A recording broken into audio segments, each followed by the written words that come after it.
We here and we live, baby.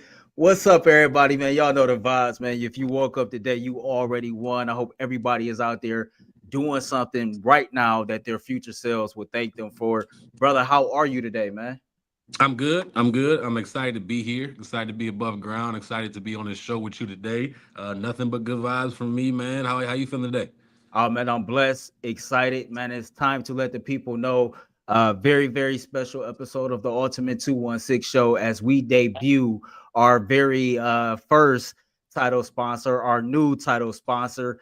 This episode and every episode going forward of the Ultimate 216 show is brought to you by Living for We.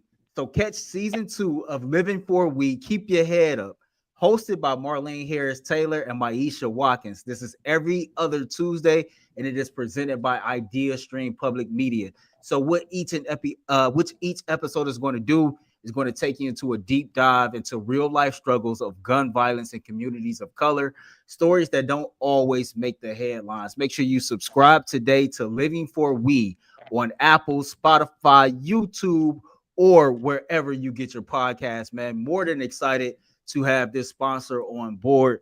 Shout out to our sales rep, Justin Lee, who put this together and made this happen for us. They thought that this would be a great partnership, seeing how you and I are two young men from the inner city who grew up, unfortunately, seeing a lot of gun violence take place. And we know the impact of gun violence, right?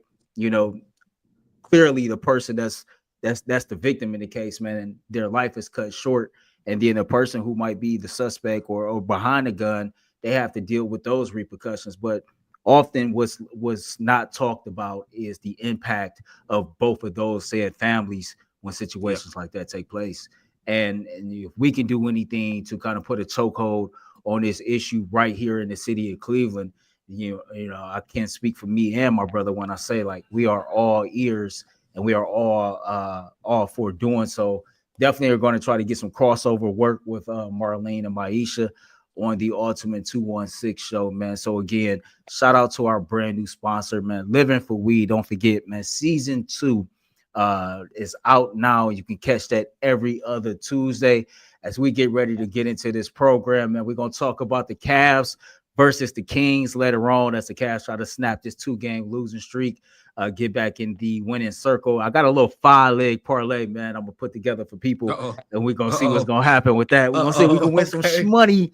We're going to win some money tonight. We're going to get into the Mayor Bibb. We're going to get into the mayor, man. The mayor came out and said, man, Jimmy Haslam and the Browns, man, they out here scheming, and he ain't having it. But we start off with this. As we was prepping for today's show, news broke that the Browns and one Carson Wentz have mutual interest. This news came from Cleveland.com beat reporter Mary Kay Cabot. Says breaking news: Carson Wentz definitely have mutual interest with the Cleveland Browns as their bridge quarterback if they don't sign Russell Wilson. Sources tell Cleveland.com. As we took a look at Carson Wentz stats, you see what it is. On the left-hand side, what he did last year as a backup in Kansas City. Slide over to the right-hand side, you see what he's done in his career. Just to put some more perspective on it, Carson has played in 98 games in his NFL career, 9 years of experience, and he is currently 32 years old. Brother, what say you? Carson Wentz to the Cleveland Browns. Do you think he would be a good option for the Cleveland Browns as that veteran quarterback to the soon-to-be rookie that we draft? I'm a tad bit confused why we're still talking about quarterback as far as bridge, and you brought Kenny Pickett in. To me, I thought Kenny would have been the guy that would be your season opening or season opening day starter if you draft a rookie at number 2, right? Or a rookie in period. You think he's not ready yet, then Kenny Pickett would be your guy. I'm not sure why you sign him. I guess competition. I guess they want to keep. I'm not sure the history. They want to keep 3 quarterbacks in the room. I think it's been 3 for the last couple of years with Stefanski, right? 3 guys that he likes. So I guess you bringing in him. I'm okay with Wentz being the bridge guy. I'm not necessarily overwhelmed, excited, or it brings any joy for me I think he at one point in time he was the MVP of the league until he went down in Philadelphia, and then we all know what happened after that when Nick Foles took over and basically never looked back. And for me, Wentz never really responded back from that injury like he wished he would have had. But he's a guy that's been a top draft pick. He's a guy that had success in the league, as you showed the stats there. And he's a guy that's been around the league and been around some winning programs, whether it was him in Philly winning and getting that franchise going to the deeper run in the playoffs, or with Kansas City being the backup and watching how Mahomes and Andy Reid go about things. So I think it's cool. It's just you have to find the right guy to be the bridge guy for your number two pick, right? And if you ask me, I think there's better options out there, but I think Wentz is solid. All right, so a couple things here. I think on the Carson Wentz side of things, I had to jog my memory back when the Browns and the Eagles made that trade. I think for Philadelphia to move up and was able to select Carson Wentz. Andrew Berry was a part of that regime in Philadelphia at said time. So if you're looking for where is the connected dot, there you go. There's the relationship right there. Andrew Berry has the history here with Carson Wentz. And he went number And two, didn't yeah, he? he went number two. And I think that's the year we made the trade. And I think we ended up rolling with RG3 that year. Somebody can jump in the chat and verify that information for us. But to the Kenny Pickett side of things, so you are the second person that's associated with the Ultimate Cleveland Sports Show that brought up this idea of Kenny Pickett being your day one starter, or at least having the opportunity to compete for that starting Yeah. job. And I think you and Jason is a little crazy. Might be a little off right now. I'm Why? trying because I'm trying to get my mind to wrap around any world that Kenny Pickett has a legit chance to be the starting quarterback. Now, he did mention that in his open presser that what, he will have the opportunity to compete for the starting job. And I don't know if that's just, free agency jargon. You get a guy in the building and you telling him what he want to hear. I don't know what that is, bro, but just for me, like when I look at Kenny Pickett, I'm looking at his stats right now, right? And I'm looking at his career, and my man got what? He got 15 touchdowns, 14 interceptions, right? Completion percentage is at 62%. This dude looked like a walking turnover, and we didn't had that with Jameis Winston. We didn't had that in other situations. Now, I don't know. At the time that the Browns made this move, it was a head scratcher at said time. If Agreed. you listen Agreed. to public opinion, which I tend to agree with, a guy like Joe Milton in New England would have been a guy that would have made more sense to make a trade for. Seeing how Alex Van Pelt is the offensive coordinator in New England, there's some similarities there to what they're doing in New England and what the Browns are doing here in Cleveland. It would have been Hmm. the learning curve would have been a little bit easier for him to come in here. And you got a guy that's in a room that can legit, either be your backup or can legit compete for or starting job. So, the whole Kenny Pickett side of things was a head scratcher. I'm not necessarily sure if I'm in on a Carson Wentz to be that bridge quarterback as well. Of the guys that's still out there, I think you sign Russell Wilson. I don't think it's a bridge situation. I think if you sign Russell Wilson, you might go in a different direction with the number two pick. Now, I don't agree with that. I'm not saying that that's what I would do. It's Mhm. just this gut feeling and the consensus of, okay, you sign Russell, you probably taking a number two pick and getting another playmaker or something. But who knows, right? Because when you don't have a quarterback, you got to do whatever you can to build that room. But I'm still not opposed to a guy like Joe Flacco coming back through those doors and Uh, and and being a bridge quarterback, just for the simple fact of, bro, like, I don't think he's a distraction. I think he's not. I think that he was well received in a locker room, and now granted, or Mari Cooper, who's no longer here, but I just remember in certain interviews, he would give high praises to Joe Flacco. We had Stump Mitchell, former running backs coach for the Cleveland Browns, on our show about a month ago, and Stump talked about the impact that Joe Flacco had while he was here in Cleveland in that locker room as well. I just think that Joe Flacco is a man's man. He's a Super Bowl champion. He's a guy that has a feel for this organization, a feel for this city. And I think he's a guy that understands, okay, I'm here for emergency purposes. And I know what he said in the past about not really being interested in grooming a young guy, but that was then, this is now. And I Mm. think that, Joe will be a good leader and a good tutor to whatever young quarterback that we bring in here. I tell you what, the Joe Milton idea you had, I actually like that. But I think if you draft a quarterback at number two, he's a threat to you drafting a quarterback at number two. I think he has a very high ceiling. So if you bring Joe in and you have him compete with a quarterback that you drafted number two, and there because Joe's still young, right? Right, It's he only his is. second year in the league, and if you that high on him and you have him competing against your number two guy, I don't know how that would look, right? If you're a guy you traded for beats out that draft pick that you spent so much money and so much we put so much money into. But I do love him. I think Joe has a high ceiling, and he would be an interesting prospect. Like you mentioned Russell Wilson. If you bring in Russell Wilson and then trade for Joe Milton, I'm cool with that. Because now you can see what they're working with, let them battle it out, let him learn under rest, and then maybe he can take over, kind of go from there. You know who I like? I like Teddy Bridgewater to be the bridge quarterback. I think Teddy B has just the mindset that you need. He's on the younger side as far as backups, being 32, 33 years old. He understands his role. Everybody he ever played with loves him. He knows how to be a leader. He had an interesting story last year. He went home to be a high school coach, Mhm. won a state championship, and then come back and then get his 10th year in the league with the Detroit Lions. Like that was a pretty cool story. But I think he can relate to whoever that number two guy is that may come in. I think that would be pretty cool to have Teddy Bridgewater, former first round pick, understand the ins and outs of how to be a professional, how to be a pro. The thing about Joe Flacco, and I love Joe, he played extremely well when he was with the Broncos. I mean the Browns, excuse me. Mhm. He's just getting older, and if you're looking for a bridge guy, that bridge guy's going to have to play. And to me, how much does he really have left in the tank? I watched him last year. I believe he was with the Colts last year, and he didn't Yeah. seem like the same Joe that he was the previous year. And even coming into, I think he's 30, going to be even closer to 40 if he's not 40 yet.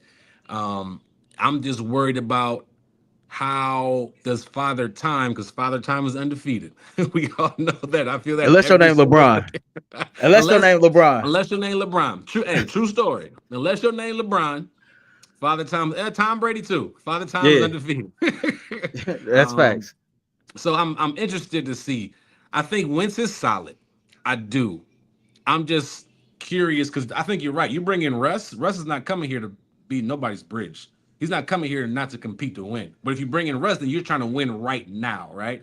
And I think we agree they got to be to save their job. Andrew Berry and Kevin Stefanski, they got to figure out a way to win.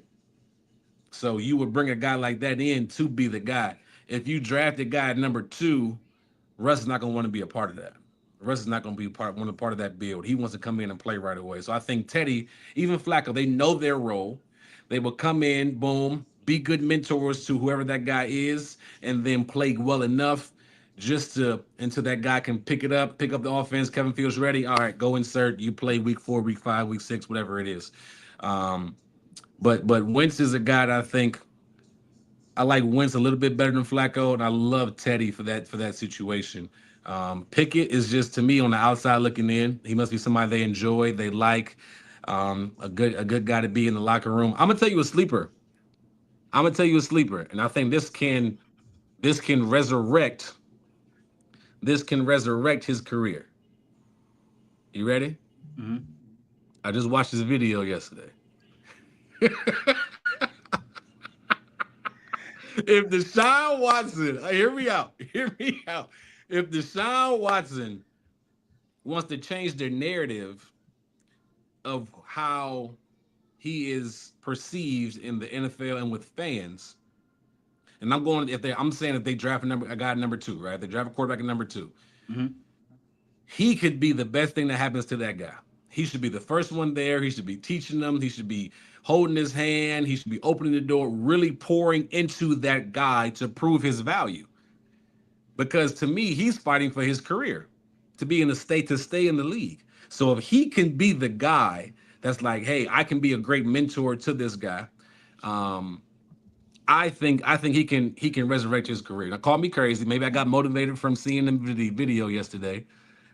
But I think that's a sleeper. But I agree with you with Russ. I said I feel solid on Wentz. Flacco to me, he could be whatever if he's willing to, or if he's can still do it. And then Teddy is my favorite bridge quarterback. All right, man. Y'all let us know in the chat, man. Y'all let us know in the comments what y'all think. The reports are out there that if the Browns don't sign Russell Wilson, that there is mutual interest between the Cleveland Browns and Carson Wentz, former first round draft pick Carson Wentz, to be the next bridge quarterback. Y'all drop those in the comments, man. We'll get back and read those a little bit later. It's a good time to let you all know. Don't forget to catch any of the spinoff shows, the Ultimate Cast, the Ultimate Browns, the Ultimate Guardians. It's almost baseball season. Can't wait for that, man. Right here on the Ultimate Cleveland Sports Show YouTube channel. Let's get to the biggest news of the day. It's some beef going on in the city, man. Like it's crazy. This whole stadium thing. I don't know. First of all, did you see my tweet yesterday when the Browns tweeted out that video What's that? about? It was just like I seen it. I'll play the video right here. This is the new stadium video that the Browns tweeted out yesterday. And I just went on the lines of, man, like, I should be excited about this. I want to be excited about this. But it's like, man, you constantly is pulling the wool over our eyes. Like, this has nothing to do with winning. You know, this is cool if we got a winning product. But the Browns they have not done anything to restore confidence that, you know what, this is about to be a winning organization. And I just feel like they're failing to read the room. Yeah, I get it. You want to keep us in the know of what's going on with the updates with the stadium and all of that. But like, we don't care right now. Like, we have a team that has a culture problem, that has a relationship problem. If you look at the roster on paper, you know, it's probably better than what the on-field product is, right? And so because of all of that, because of how bad last season was, I don't think fans really give a damn too much about stadium renderings, right? Like, give us a winning product. And furthermore, the more we talk about the stadium, the more we see these different renovations and things like that. I'm in the mindset of, man, these ticket prices are going to be so through the roof that your common family of four that works every day, that earns the median income in the city of Cleveland, won't even afford to be able to take their family to the stadium. So what are we really, really doing right now? Are you really trying to focus on PRs and PSLs and things like that? Or is the focus really on putting a winning product out there on the football field? So getting all that to say that yesterday, man, the Browns decided to pledge $2 million towards this project. This part of this article comes from Dave Jenkins, who is a part of the Haslam Sports Group. Says this region deserves a world-class project. We love Cleveland, Northeast Ohio, and we are committed to our community, our schools, our youth sports programs, our involvement in local healthcare, and our extensive impact programs. It goes on to say that this project reinforces our dedication to Greater Cleveland and all of Northeast Ohio. The Haslam Sports Group, together with the development of partners, is prepared to invest more than $2 billion in private capital in the proposed new stadium and surrounding development. Later on in the day, Justin Bibb took to social media and said the Haslams are making misleading statements about the diligent work the city has done over the past 3 years to revitalize the lakefront, protect taxpayer dollars, and keep football on the lakefront. They want to squander taxpayers' dollars to invest over $1 billion into a dome stadium in Brook Park while openly violating state law. He went on to call this plan a quote-unquote scheme. Stay scheming. that's number one. I hate to see the city and the owner beefing. I just hate to see it.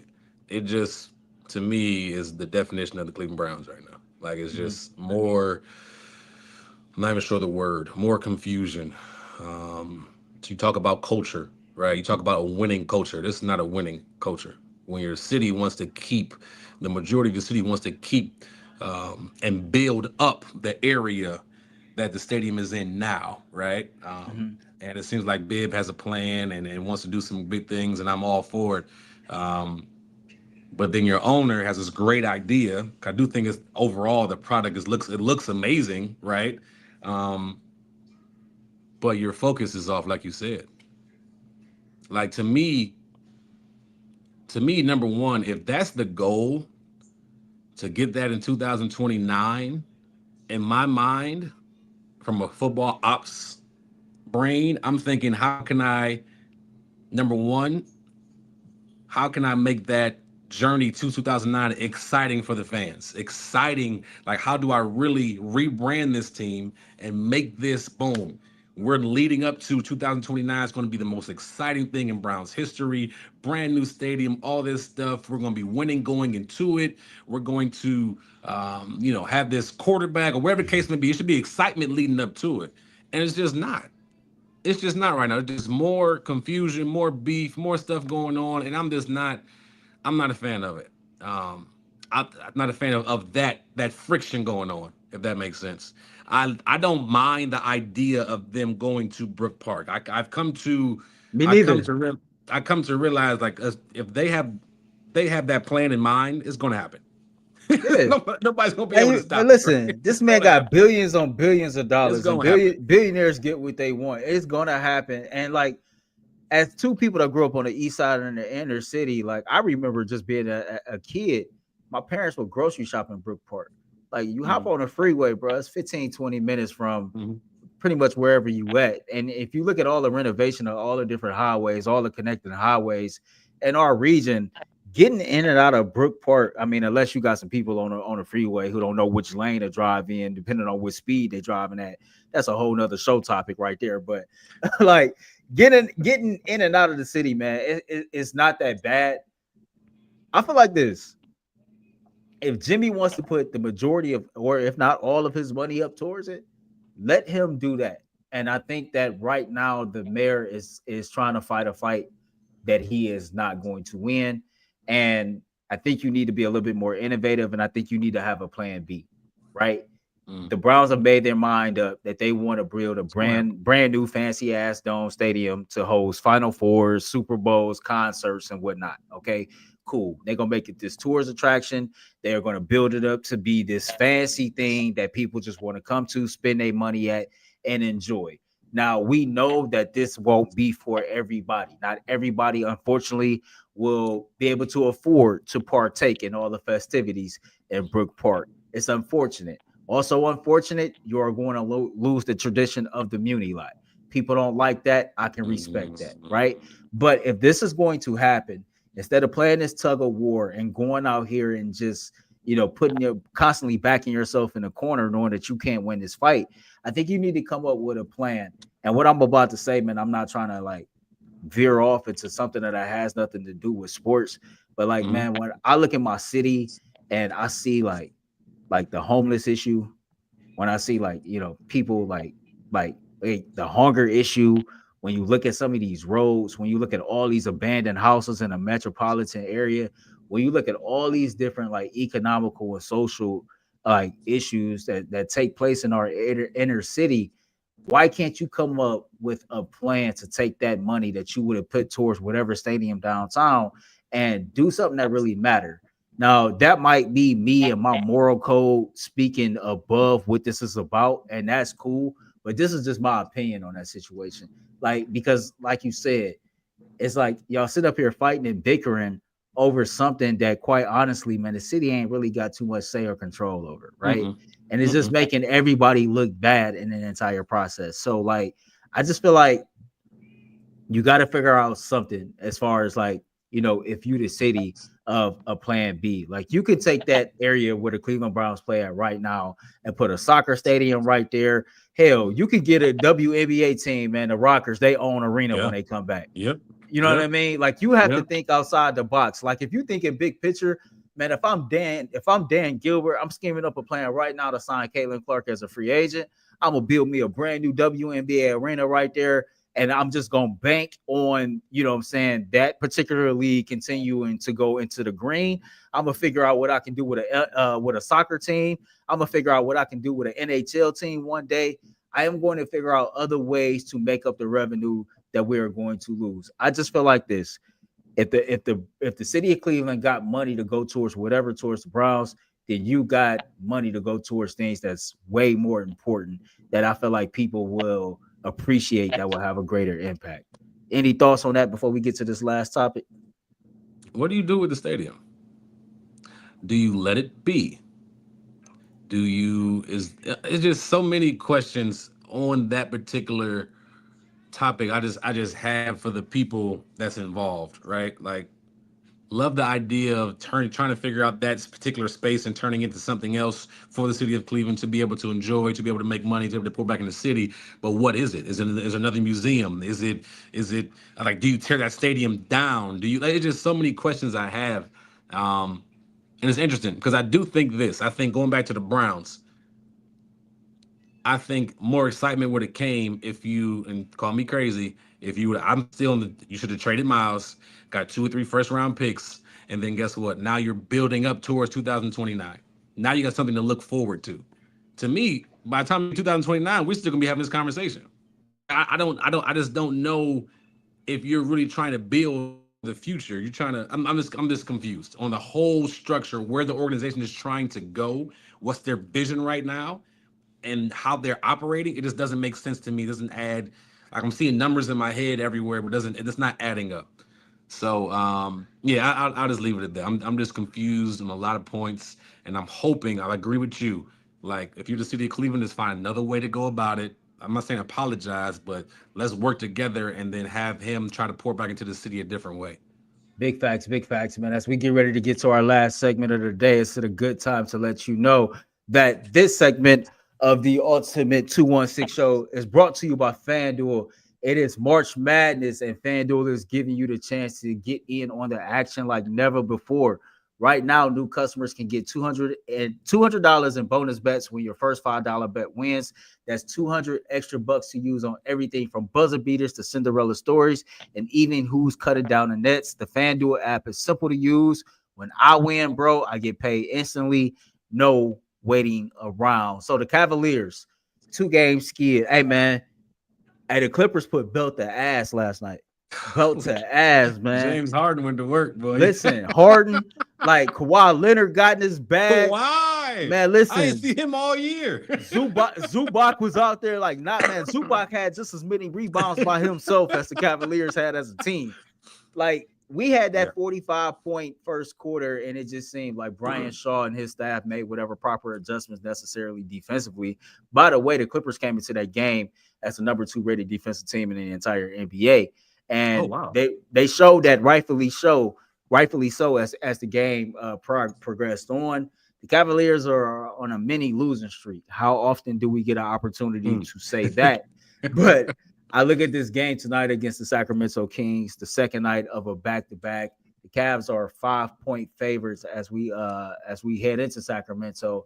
There it is. The game will be on the FanDuel Sports Network. The over-under is set right now at 235 and a half. Before we get up out of here, we only got a couple minutes. I'm gonna give y'all a 5-leg parlay, courtesy of Ooh, FanDuel, to bet on tonight. It'll be one of 3 that I I'm put in taking notes. tonight. Yeah, one of Taking 3. notes. Okay. What you Uh, got? dude, before we get to this parlay to close the show, can the Cavs avoid losing 3 in a row? I'll be honest with you, man. I think the Cavs bored. I think the NBA season is too long. I think if the playoffs were in 2 weeks, it would be a different story. I just think it's gonna be some games they just tune out and they're like, "Hey, we the best team in the league right now, best team in the East." I think we're pretty confident they'll be the number 1 seed. I think they will win tonight. To answer your question, they're Mhm. not gonna lose 3 in a row, and I believe you told me it's a 5-game streak, 5-game West Coast Yeah, we're in away 5 road games. game, right? Yeah. So they'll get back. They're a mature, confident. They're a really good basketball team. They'll get back on the winning side tonight. I just think the NBA season is so long, and now you're probably not going to break the record for whatever it is, right? What you lost 12 games this year now, 13 games. Mhm. So I think their focus is let's stay healthy. I think they're gonna watch the minutes from here moving on. But then they're gonna try to win, of course. But I think they get back in the winning course. I just think the season is too long, man. Now I'm okay with losing a game or two here and there. I'm not gonna dig too deep into it. All right, so just put up ESPN.com. Just some information. This might have just popped up, but it's showing that Darius Garland's status for tonight's game is out. Let me try to see if Hmm. I can check something real quick. It's not As we injury, is it? probably is just a rest day. Let's see what we got here. Let's see what we got here. I have to get more information on that. Yeah, so Serena Winters just tweeted it as well. Darius Garland is out tonight. Nothing but rest. So no DG tonight. Oh, okay. Pretty sure that means Todd Jerome will probably be in that spot tonight. So That's your guy. again, That's your guy. that's Todd Jerome. That's my boy. That's my boy. Too bad he gonna finish second for the sixth man of the year, man. Because they traded for DeAndre Hunter, man. But I think Cleveland gets back in the win column tonight. I don't see them dropping 3 in a row. To your point, I think they are a little bored. I think that the NBA season is too long, but you gotta lock in either way, right? You can't get complacent. And the Cavaliers have put some things on tape the last 2 games that can be things that they can learn from. And so hopefully they can get some of those things adjusted. Being out rebounded by 20, that's a no-go. It seemed like they got 3 or 4 or 5 like second chance opportunities with each possession that they had down court. Another thing that I really didn't like, man, we gotta cut it with these careless turnovers. Yesterday, the Cavaliers missed about 7 or 8 free throws. So there are little things that you can point to, like boredom be damned. Me and you both know if you don't stay locked in and stay consistent with those healthy traits that you develop, it is really, really easy to slip back into old habits. And we ain't even just talking about sports. We're talking about life as well. So, you got to make sure that you're on top of it. So seeing how DG was a part of this 5-leg parlay, this FanDuel parlay that we're going to present to y'all on the Ultimate 216 show today, it's going to be a 4-leg parlay. Now, I'm going to go with the Cavs money line. Make sure y'all write this down. We're gonna go with the Cavs money line. Money line. They had the Jared Allen points set at 12.5. We're going over on that. Over 12.5 for Allen. Yeah. Is his hand all right? Yeah, it's all right. It's all right. Okay. 12.5. He's gonna play all 82. He said he just want to see it on his Pro Basketball Reference. That's what he really told us after the game. I'm not joking. He really said that. This is really what he said. Different dude, man. So, he a different dude. We're going to do Evan Mobley over 17.5 points. Ooh, okay, over. All right. And we're going to do, I had Donovan Mitchell on this as the under for 25.5 points. Donovan scored 18 last game. He shot 5 of 18 from the floor. I think he's going to get help. I think Ty Jerome is going to go out there and ball. I think DeAndre Hunter is going to go out there and ball. 25 points. How balanced this Cavs team is, I'm going with the under. I know it's risky. Yeah, I'm going with the under, man. I can see Donovan even with Garland out. Even with Garland out, man. I can see. I honestly think this is gonna be an Evan Mobley game. But I can see Donovan finishing somewhere between 20 and 22 points. So there it is, man. Cavs money line. Take the over on Jared Allen points. Take the over on the Evan Mobley points. Take the under on the Donovan Mitchell points. And if you really, really want to get funky today, go Jared Allen double-double. Ooh. Go Jared Allen double-double. Yeah, I like that. that. So there it is, man. Again, man, don't forget to catch the Living for We Season 2. They're talking about gun violence, man. Keep your head up. Again, that comes at you every other Tuesday for your boy Earl of Pearl, for Cecil Shorts, man. Don't forget to be great and spread love. Remember, being great come with a price, and spreading love is priceless. Until next Wednesday, we are out. Love y'all. Peace.